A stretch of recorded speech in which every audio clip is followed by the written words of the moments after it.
Mm. Good morning. So, I guess we're gonna do. Good morning. It's January 21st at 5:24 in the morning. My name might be Caleb Reese, and this morning I thought it would be fun if we were gonna go over what if. All right, no, I'm kidding. I just couldn't resist. But today I'm gonna show you what my ideal working Wednesday looks like as a self-employed person, starting with a breakfast. Water is currently boiling for the coffee, and in the meantime, let's clean up a little bit.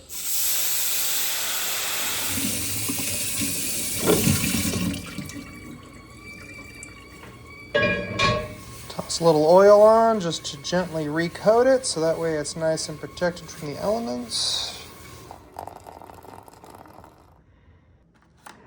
So if you are not familiar, this is an AeroPress, which uses the power of suction to essentially create an espresso, or at least something that's mostly espresso-like. The flavor is actually very close, and I highly recommend getting one to test it out for yourself, as espresso is definitely my drink of choice, but I do not want to have a lot of counter space being taken up just for a drink that I am indulging in. I love the idea that after breakfast is done, the dishes are done too. And nobody has to worry about anything cleanup related. But it's going to be our warmest day by far this week, and it is going to come with some snow. And that snow is going to ramp up. So why am I up this early, actually? Well, I definitely do not wake up this early every single day. But on Wednesday mornings, I like to do yoga at 6 a.m., more specifically a 6:15 a.m. class. Does that seem a little bit extreme? Yes, and I am inclined to agree with you all occasionally as well. But for the few ideal days like today, being able to get up at 5 a.m., have breakfast, and be out the door by 6, it is definitely the best way to start the day possible. The nice thing about being downtown, strangely enough, is that it's kind of ideal. I was genuinely afraid when I first moved downtown that the traffic would be a nightmare, but traffic's been significantly more of a nightmare in every neighborhood I've ever lived in. So certainly score 1 for downtown. That is definitely worth the price of admission just by itself.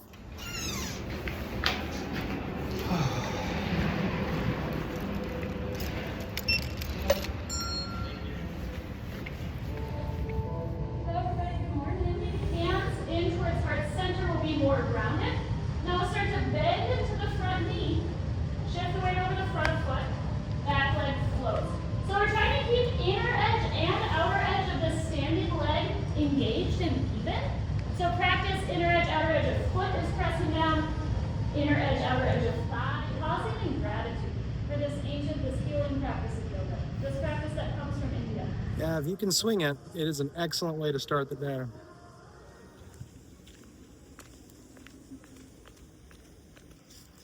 You know, in retrospect, choosing to wear sandals when it's only 10 degrees and everything's covered in snow, probably not the best choice. But it's 6 a.m.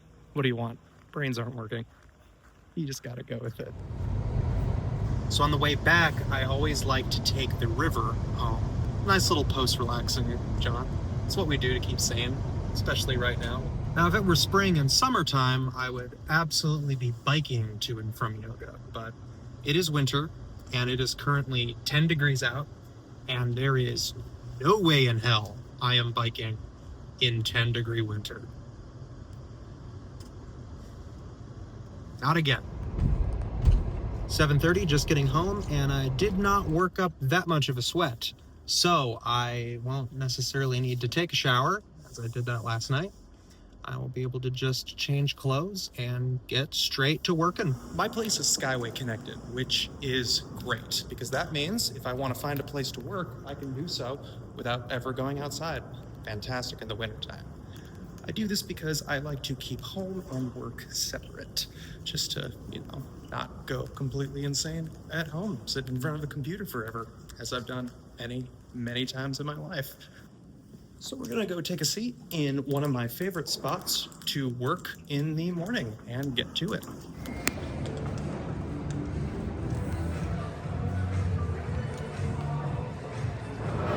First order of business, QuickBooks. Usually on Wednesdays, I go in and start looking at all of the transactions that I have to sort and all the receipts that I forgot to enter in at some point earlier in the week.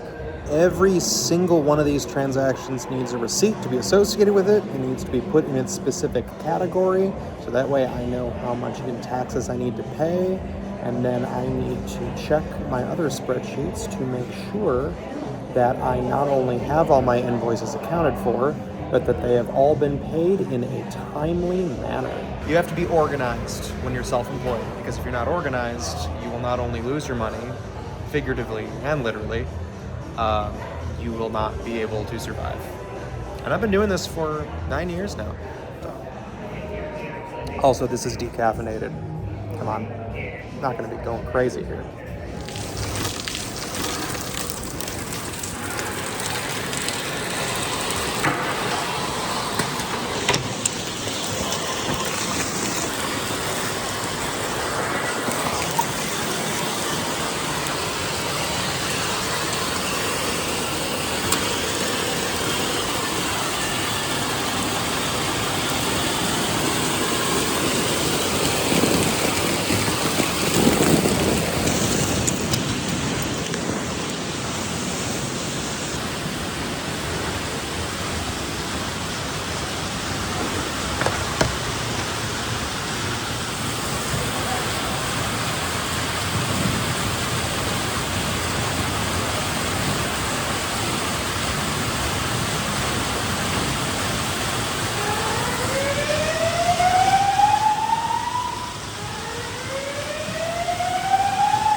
So that doesn't normally happen, and I guess that's our cue to get a move on. So this is definitely the downside of thinking that you can always use the Skyway and don't need a coat, because then, the roof explodes and you have to walk outside. So, because my laptop got doused in water, I am backing up everything on this laptop now. I found that there was fiberglass all over my body, and I needed to change again to counteract the awful experience with the water. So, speaking of water, we have my water bottle completely refilled here.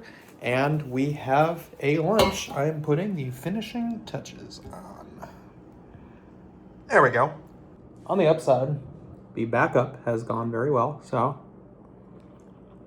if my laptop should die on me now, I'm luckily safe. Oh, that is spicy. Wow. Hey, look, another costume change.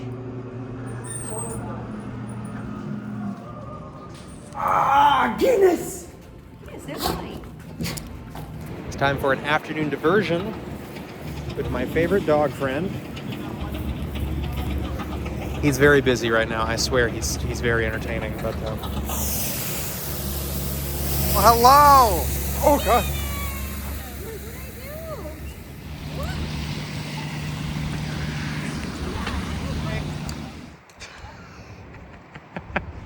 Walking this dog used to be my favorite thing in the world every Wednesday morning, and the fact that it is suddenly happening today, top quality life.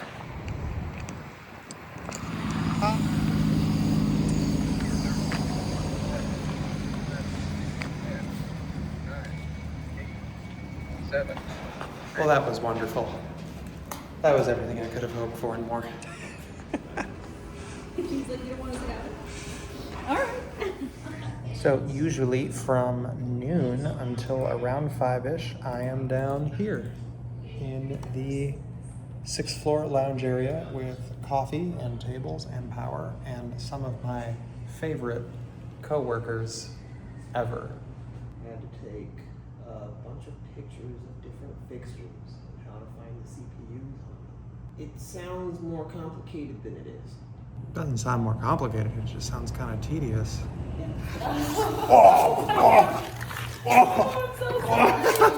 No, this is perfect. Okay. My favorite part is the dogs.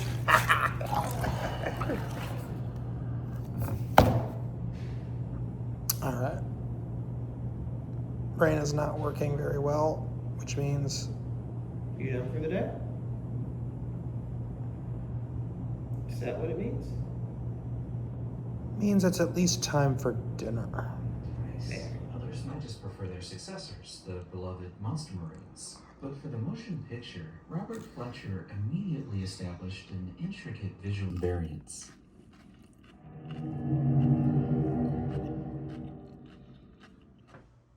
Now, break time is over, so I have to prepare my equipment for a shoot that is happening tomorrow morning. So we are going to do that right now.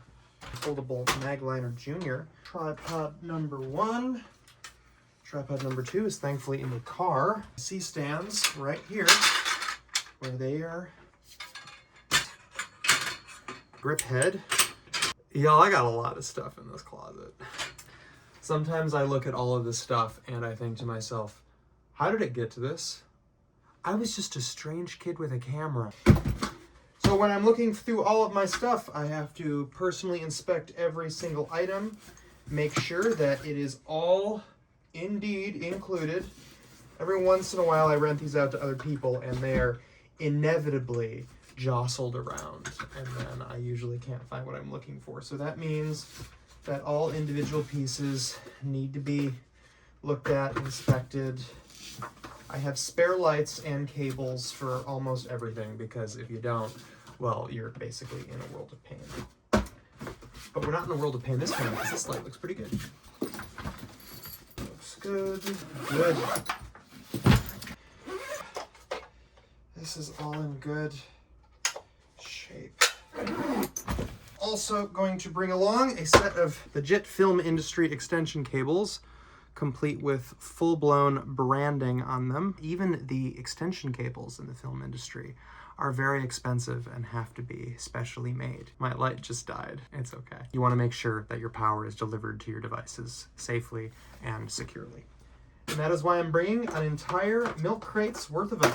All of this equipment is personally inspected after it gets out of a shoot to make sure that everything did make it home, and just to check and see if anything is broken or mishandled in any certain way, or if anything is probably going to become broken later.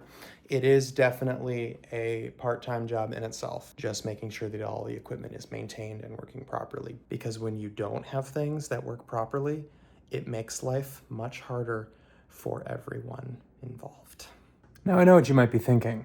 Well, that's just lighting and stands. What about the camera? Oh, now the cameras are a little bit more complicated than that, because I need to check and make sure a bunch of settings that need to be changed and conformed for, in this case, all 3 of the cameras that I am bringing with me tomorrow.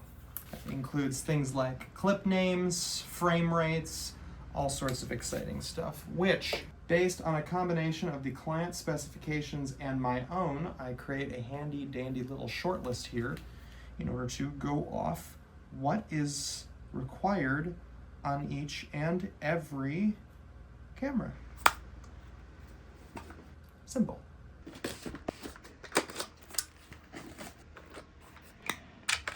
I always have a battery inserted into the camera and charged, and even though I am usually very good about remembering my memory card case, there has been 1 or 2 instances in my life in which I have forgotten it. So that means memory cards and media in general always go inside the camera, because that way, no matter what, I know I've got like 3 hours of record time, and I can usually work with that.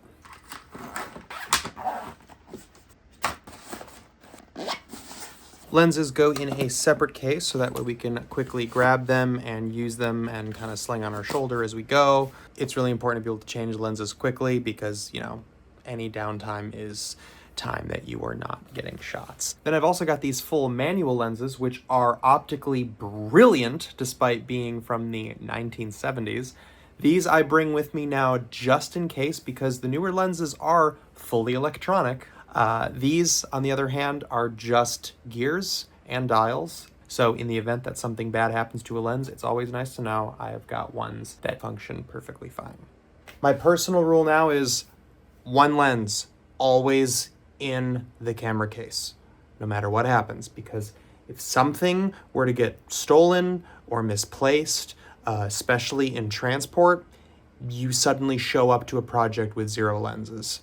This has literally happened to me on a major TV documentary that I shot. Like, the boxes all arrived from FedEx and we had to shoot immediately, and lo and behold, none of the lenses arrived. So ever since then, I always have at least one lens inside of the camera case. It's these fun little production practices that allow you to be successful and not fumbling around with your equipment. We also have my tool bag in here, which contains a bunch of general items that we are definitely going to need in case something goes awry. Velcro tape, bongo ties, cappets in case it rains, utility belt, tapes that we need, Leatherman, T-marks, circuit tester, chargers, flashlight, cheese plate, an iFixit kit, cleaning stuff, Hankro lens cleaner, Kimtech Kim wipes.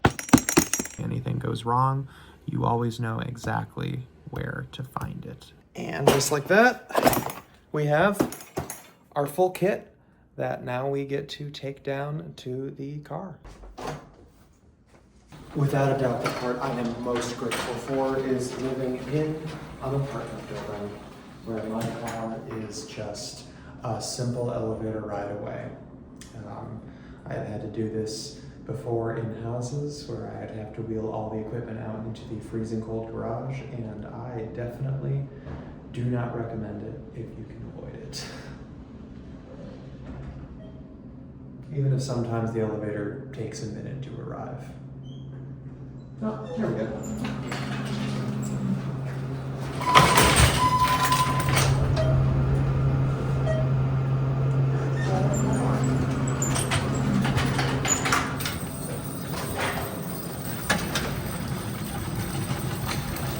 It's the part of film production that's not so glamorous, but is absolutely necessary.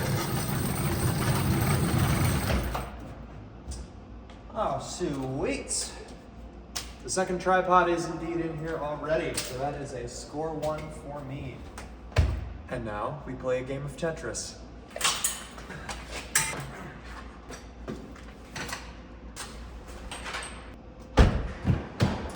See, you're done here. And in you go.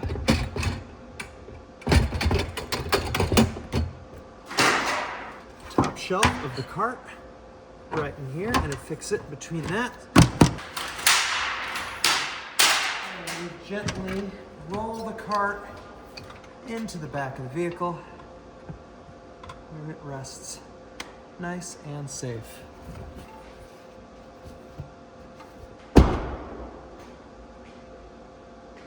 And now that that's done, I can also dismantle this C-stand here. Now you might be thinking, well, wait a minute, I didn't see him put the camera in there. What about that? And that answer is no way. This is a double secured parking garage.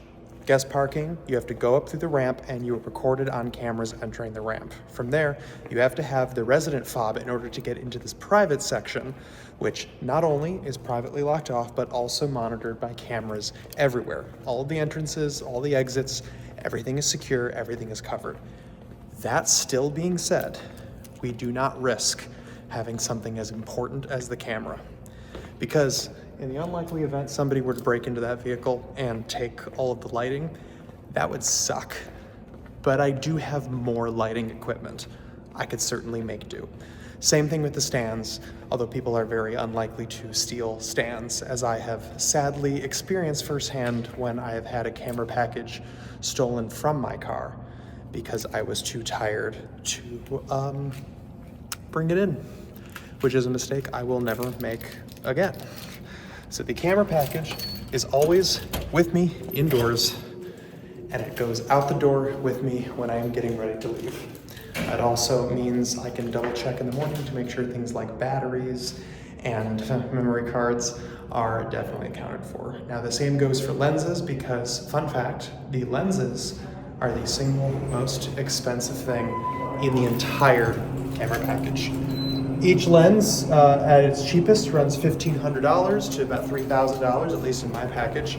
And that is more expensive than some of the camera bodies that I have. So cameras, lenses, laptop, especially data, always stays with me, and it comes out to the car with me in the morning when I'm ready to leave. Lighting, grip, stands, all that kind of stuff. I'm personally a bit more lax with that. I know many people who would refuse to ever allow that even. But again, because of the specific circumstances of being right there, double secured garage, all that business, I'm perfectly comfortable with leaving the tools in the vehicle overnight, just not the cameras. And now that the equipment is all packed, the last thing I do is once again check the call sheet that I've gotten for work to figure out when my time is. That is an 8:30 a.m. call time, and we will be going to St. Paul, Minnesota, which from my current location is estimated to be about 18 to 20 minutes away. That is not so bad. Yeah, so I will actually be getting some semblance of sleep tonight. That is pretty cool. That is pretty cool.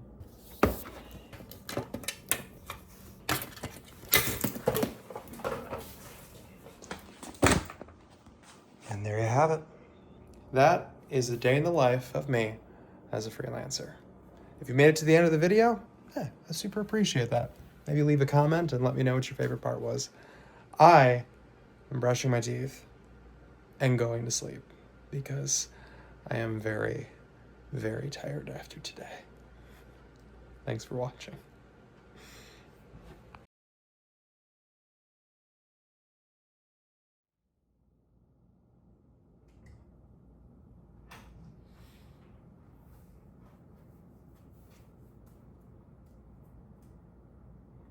You're still here? It's over. Go. Scroll to the next video. It's over.